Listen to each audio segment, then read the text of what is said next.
Hey guys, welcome to another Project Untethered video. I'm gonna need you to buckle up for this one because in this video we're gonna do a full-on masterclass on how to become a digital nomad. This isn't gonna be just another one of those quick videos that covers things superficially. This is the whole enchilada, including resources for further investigation and a bunch of different freebies sprinkled throughout the video, so make sure you watch to the end. We're gonna take it step by step and cover choosing a job, choosing the best digital nomad location, setting a realistic budget, knowing how much of a savings cushion that you should have before you leave, how to find super affordable accommodation, how to stay safe on the road, how to stay productive on the road, and basically everything you need to know to become a digital nomad. Now guys, this is gonna be a big picture video. We're gonna cover everything, but in the future, we'll do specific videos on each one of these topics. So if you're interested in those videos, make sure to subscribe to be notified when they get released. I just want to say, while the digital nomad life is awesome and it allows you to work in amazing places around the world and experience things that most people will never be able to experience, the truth is most digital nomads either fail, give up, or they burn out. So at the end of this video, I'm going to share my #1 tip on how you can avoid this and how you can make sure you stay successful as a digital nomad. And with that, let's roll the intro.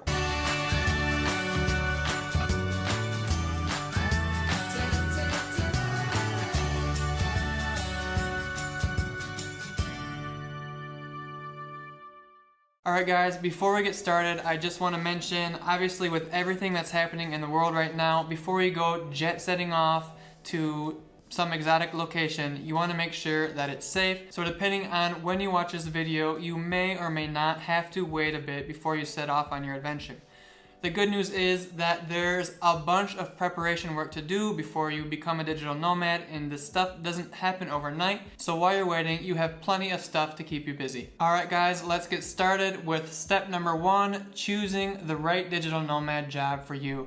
And honestly, this is one of the biggest obstacles that new digital nomads face. Either you don't think you have any skills and you have no idea what you could possibly do to earn money as you travel around the world, or the opposite problem is you have so many different ideas and know that there's so many different options for different travel jobs that you have no idea which one to choose. If you're struggling to decide on a digital nomad job, I put together a quick little workbook that will help you work through the process and figure out which is best for you. But the first step, no matter where you are, is knowing what all your options are. And guys, you have tons of options for making money on the road. Your first step is going to be going down to the link in the description where I have a post where I've written over 100, I think we're now at 115 different travel job ideas. So step 1 is, after this video, go to that post and read through all the different job options you have and write down anything that excites you. But when it comes to travel jobs, we can normally break it up into 3 different categories. The first category is remote work. Remote work is probably the quickest way to get off the ground and get off on your trip earning money,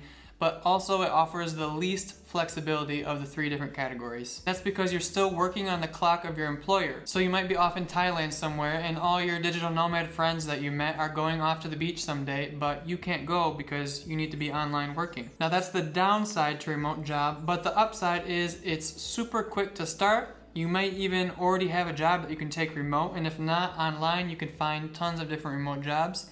And the other upside is job stability.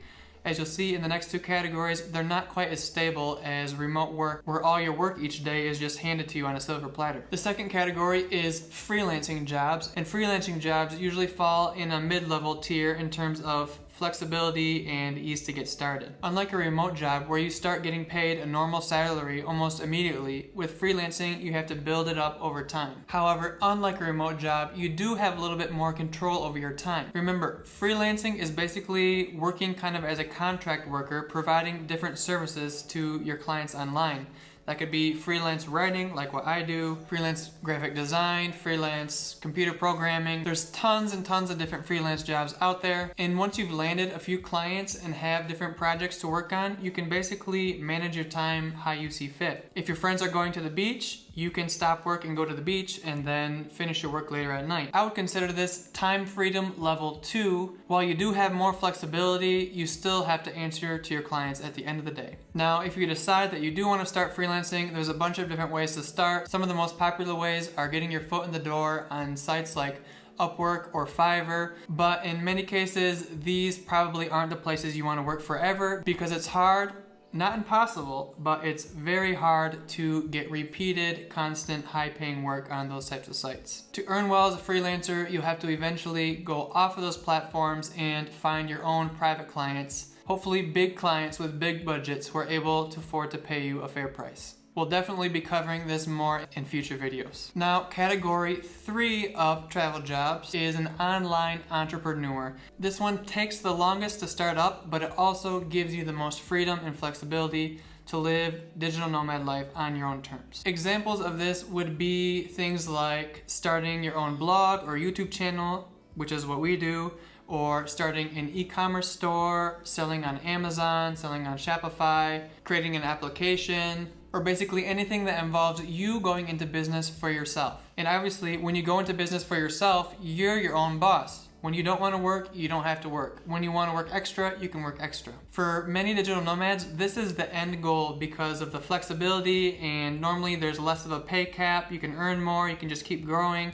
But not all digital nomads are cut out for that type of work. If you're the type of person who doesn't mind more of a rigid schedule and prefers to have all the work handed to them each day, then a remote job may be perfect for you. And you may even want to mix it up. You may want to start with a remote job while you build your entrepreneur business on the side, or start with freelancing while you do something else on the side. Or another popular option many people do to get off traveling as soon as possible is they'll go to a country like South Korea or China and teach English, where they can earn good money, save a bunch of money, and also start up another digital nomad business on the side. Really, you have tons of different options, and the truth is you don't have to pick the perfect job as your first job. You can always change and try one thing, try another thing. That's okay. In fact, I'd go as far to say that that's what most digital nomads do. Most don't know exactly what they want to do before leaving home. They get their feet wet here, they try teaching English, they try freelancing, they start building their business, they find other opportunities while they're on the road. If you're stuck on choosing a job, just pick the one that looks most interesting and fastest to start earning money, and from there, see where things go. I also highly recommend avoiding a big digital nomad mistake that is trying to do everything for free and get off the ground and learn everything you need to learn, all for free. Trust me, you want to invest in yourself, whether that be a course to learn the skill that you want to learn or different tools to help you speed up the process. I and many other digital nomads make the mistake of trying to be cheap all the time and save money, but in the end, investing in yourself will save you tons and tons of time and mistake and headaches. And for me, I'd much rather spend $500 or $1,000 or whatever if it means that I can save 500 hours of working and going down the wrong path and going down rabbit holes and whatnot. All right, guys, on to step number 2, and that is choosing your destination. Now, there are tons of different factors that you have to consider when choosing your digital nomad destination. The first factor, obviously, in this time of the world is where you're allowed to go, what countries are open.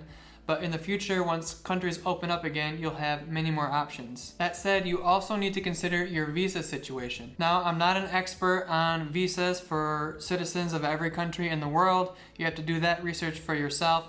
But I highly recommend, that's probably your step number 1, is figuring out what countries you're actually allowed to go to, what countries are friendly towards digital nomads and allow you to stay for longer periods of time. Some countries are really hard to get visas and you can only stay for a couple weeks.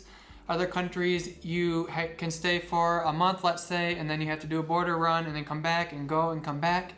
And there's other countries, especially nowadays, that are coming out with these digital nomad or remote work visas that allow you to stay up to a year or more without leaving. So really all of these things you need to consider when making your decision. But after you figure out where you can go, you should start thinking about where you want to go. Do you like the beach? Do you like mountains? Do you like being surrounded by other expats in big developed countries? Or do you like more off the beaten path places where you're more immersed in the culture? Is there a type of culture that you like over other cultures? Is there a place where there's food that you like? All of these things go into your consideration on where you should choose as your destination. Once you've narrowed down your list from there, next you have to look at your budget. Some countries are just more expensive than others. The US, Europe, Australia, and other first world countries are usually much more expensive to travel to than places like Central and South America or Southeast Asia. So the type of job that you picked in step number 1 actually is going to affect where you go in step number 2. If you start with a remote job where you're earning the same salary as you earn back home, you have way more options. You don't have to go to a cheap country. But if you decide to start freelancing or your own online business and you're starting from zero, it's much easier to start from zero from a cheap country where your expenses are super low. That's exactly what I did here in Colombia. I started freelancing and my blog, and I had no idea how to do any of that. And when I started, I was earning $0. Now, if I was earning $0 in the United States and I tried to start a business like this, my money and my savings would have ran out super quick. But since I was in Colombia, I was spending probably around $600 or $700 a month total for all of my living expenses, and that allowed my savings to go further so I could focus on growing my business. And the last important consideration you want to make is, how is the Wi-Fi in the country that you're looking to travel to? As a digital nomad, staying connected to the internet is pretty much your financial lifeline. So when you're just getting started and you're still learning the ropes, it's probably a better idea to get your feet wet in a country that has widespread high-speed Wi-Fi. It's easy to find everywhere you go. That's why Thailand and Chiang Mai are one of the most popular places for digital nomads, because it's cheap and also because there's good internet pretty much everywhere you go. Now, once you start to become a more experienced digital nomad and maybe you carry around a digital nomad hotspot, I have a post all about the best digital nomad mobile hotspots for internet around the world. Maybe you have your know how to get your data SIM cards in different countries to stay connected as much as possible. Maybe you have your workflow figured out really well so you can go long periods of time without needing fast internet. When you have more experience like this, you can go and start to explore other countries that are known to have worse Wi-Fi situation. Now you may be thinking, now how do you figure out all this Wi-Fi and cost of living and visa information? And the answer is, there's a really awesome website that has a bunch of this information. It's built for digital nomads and it's called Nomad List, and you can find some awesome information there. That said, don't take everything they say as gospel, because some cities they rank low that I actually love. For example, Cali, Colombia is one of my favorite cities in the world and it's ranked pretty low. So it's a good starting place to do your research, but also don't be afraid to branch out and go find other cities by yourself. Speaking of Colombia, if you're stuck on where your first destination should be, we made a video all about living in Colombia as a digital nomad. It's one of my favorite countries in the whole world, so make sure to check that one out as well. Alright guys, we're chubbing around here. I hope you're learning a lot. I'm going to try to cover everything in this video, and if at the end there's anything that you still have doubts on or anything that I missed, make sure to leave a comment below and I'll help you out with any questions that you have. Okay, so step 3 to becoming a digital nomad is setting your budget. Again, just like choosing your location, there are tons of different variables involved in setting your budget. We're gonna do another video that gets into the real nitty-gritties, but in this video, we'll quickly cover all of the things step by step that you should consider when you're setting your budget. The first is what we already talked about, and that is your location. Some countries are more expensive than others. You can go on Nomad List and they'll give you an estimated cost of living for cities all around the world. We have personally found that Nomad List overestimates a little bit on what the cost of living will be in each city. We normally spend less than what they say it costs in Nomad List. But again, that all comes down to your standard of living, which is the second factor to consider when setting your budget. Pretty much any country or city you go to, no matter how cheap the country is, you can either spend little or you can spend a lot, and that all depends on your lifestyle. If you want to live a Western lifestyle in one of these cheap developing countries, it's going to cost you a little bit more. It'll be less than at home, but it'll cost you more. But if you're willing to live more like a local, you can save a ton of money on cost of living. And let me tell you guys, a key that I have learned throughout my last 6 years of travel is that humans adapt quickly to their environment. That means if you're living in a huge house like we are right now in the mountains of Colombia, we get used to this huge house and all this space. But then in a couple months from now, when I go back to van life in the US, living in a tiny space, the first couple days are going to feel uncomfortable, but after that, I'll get used to that too. So just keep in mind, if you're just starting your journey and you're not quite earning enough to live in a big, cushy place in a different country, there's nothing wrong with a temporary downgrade, if you call it a downgrade, and living more like a local for a while. It might feel uncomfortable for the first couple days, but soon you'll get used to it and it'll become the new normal. Now, another thing that you have to consider with your budget is your travel pace. There's digital nomads that try to fly through different countries and see as many different destinations as possible. Maybe they stay 2 or 3 days here, 2 or 3 days there. And then on the other extreme, there's digital nomads who will spend 1 year in one city and then 1 year in another city. And so those are obviously the two different extremes, and depending on where you fall on that scale is going to affect your monthly budget. If you're traveling super fast, you'll have to buy bus and plane tickets every few days. You'll also have to pay the more expensive nightly rate in different accommodations, and you'll probably also be spending more on food because you haven't had time to find the local secret spots. You'll be spending more on tours and excursions because obviously if you're going to a new place all the time, you want to see what it has to offer. And so if you travel fast, your expenses will be significantly higher than if you take it a month at a time or 2 months at a time, where you can get monthly rates for where you stay, or even 3-month or 6-month rates for where you stay, where you're not spending as much on transportation, where you can live like a local. Basically, when you travel slow, you can expect to probably cut your living expenses in half. Now, if you're like me, it's kind of hard to start traveling slow because you'll see all these other travelers seeing all the different places that a country has to offer, and you feel like you can't see it all and that you're missing out, and what's the point? But when you're a digital nomad, you need to kind of flip your switch because you have forever to travel. There's no end to your trip. You can just keep going and going. So it's really important to learn how not to feel rushed. All right, and the last thing that's going to affect your budget is just your general know-how on how to travel cheaply. And I actually put together a helpful little freebie with all of our best travel hacks that we've learned over the past 6 years, and I will link that download below in the description. Also, I mentioned that our expenses are usually less than those of Nomad List, and so if you're curious to see what our travel lifestyle looks like and the standard of living that we have, I'll link to our Bangkok cost of living video as well as our van life cost of living video, and we're going to do another one in Colombia in just a few weeks. Alright guys, on to step number 4, and that is how much of a savings cushion should you have before you leave home. And guys, I'm going to give you a super unhelpful answer, and that is whatever you need to have to feel comfortable.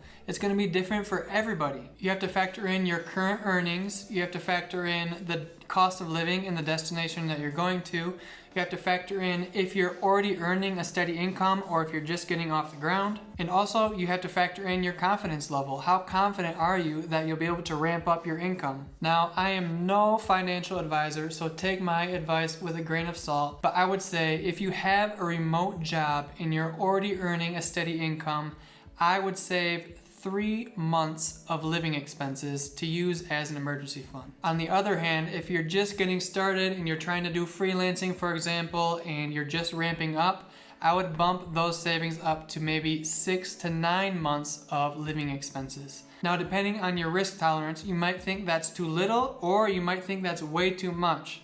But just keep in mind, when I say 6 to 9 months of living expenses, I'm talking about living expenses in the country you plan to go to. And if you go to a cheap country, that may be as little as $5,000. In the end, the goal is that you're not going to be stressing and worried about money for your entire trip. For some people, super relaxed people, they can just leave without anything and they'll figure it out as they go. But I would say most people aren't like this. Most people want to have some security in the bank to make sure if something goes wrong that they'll be able to cover themselves. And this is what I would recommend as well, but the exact number depends on you. Alright guys, so we've covered the main logistics of how to become a digital nomad. Now we're going to cover some important aspects of living the digital nomad life itself. Let me start by saying that if you're at home right now and you've never done anything like this before, Researching information online can help with an extent to calm your nerves, but really, online research will only get you so far. At some point, you'll need to step outside of your comfort zone and get some real-world experience. The good news is, I'm here to help make that transition as easy as possible. Let's start with finding accommodation. If you've done some backpacking around the world in the past, you may be used to staying in hostels or shared dormitories or places like that, which if we're honest, are some of my favorite places to stay. However, when you become a digital nomad, things are gonna change. You now have to earn money and be productive on the road, and it's really hard to be productive in a hostel. You can try, and maybe you can do it for short periods of time every now and then, but most likely you're gonna have to find your own space. Now, Airbnb is obviously the most convenient option. You can figure out your place before you get there and go straight from the airport to wherever you're staying. You can read reviews that other people have left, but the downside to Airbnb is you're gonna pay for that convenience. If you don't mind paying for that extra convenience, by all means, go use Airbnb. But if you're on more of a tight budget, like I said, just getting off the ground, you may want to arrive, maybe stay in a hostel for a couple days as you go around on the ground and search for different places to stay. This is what we did when we got to Chiang Mai for the first time, and by doing this, we cut our rent by more than half. Now, if it's a popular digital nomad hub like Chiang Mai, you may just be able to walk around and walk up in different apartments in the neighborhood that you're interested in and ask if they have monthly rooms or 3-month contracts or whatever and how much it is. But if you're in other cities that aren't as popular with digital nomads, your best bet may be to look on Facebook. And there's a couple different strategies to use on Facebook. The first is to see if there's any expat Facebook groups for that specific city and just to ask around for advice in there. And the second is to look for rental or real estate groups on Facebook where they constantly post different offers available, people trying to sell property, people trying to rent out property or sublease their rooms. Speaking of subleasing, as we mentioned earlier, the longer the contract you have, the more you'll save money. In Chiang Mai and Bangkok, we saw that the monthly rate for a 6-month contract was less than half of the monthly rate if you're just paying month to month. So what some people do is they'll get a long contract for a year, for example, and they'll stay for a couple months and then they'll sublease their place out to other travelers. Before you do this, just make sure that it's legal in the city that you want to do it in. Next up is how to stay safe as a digital nomad. Now, safety can be broken up into 2 categories. The first is staying medically safe and healthy, and the other is staying safe from danger. Staying medically safe and healthy, that's usually not that hard. As long as you're covered by a good travel insurance, you should be fine. But please don't skip travel insurance. Speaking from experience, I've saved over $15,000 in medical bills because I bought travel insurance, and the kicker is it was the cheapest travel insurance that money can buy. I think I pay around $40 per month. I'll link to that below, but whatever you do, do not leave home or do not leave your country without buying a travel insurance like this.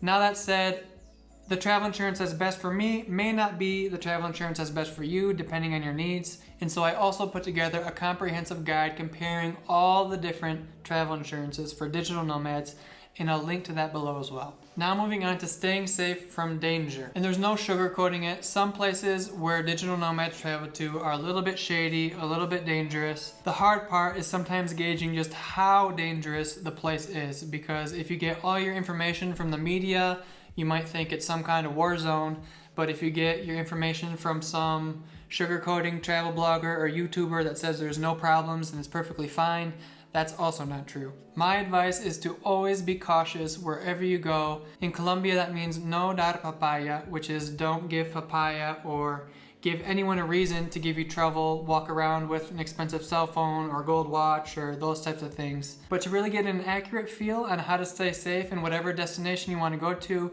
I highly recommend joining Facebook groups for that specific destination or Facebook groups for digital nomads. You can ask questions about that destination. And also, once you get to the destination, just ask people. Ask the host of your Airbnb, ask your hotel receptionist. The idea is that you have recent and accurate information from someone who's actually been to the place that you're traveling to. Alright, moving right along. I know this video is getting long, but I got some other awesome tips for you. Now we're going to get into productivity as a digital nomad, which can be one of the hardest things as a digital nomad. This is actually one of the biggest problems that digital nomads face and one of the biggest reasons that they fail. The problem is some digital nomads will over-focus on travel and want to see all the different destinations, and there won't be any time to actually grow their business or make money. On the other extreme are the digital nomads who travel all the way across the world to do something amazing, and then they end up just crunched behind their computer for 24 hours a day and they never get out to enjoy. And so to avoid this, I have 3 different recommendations.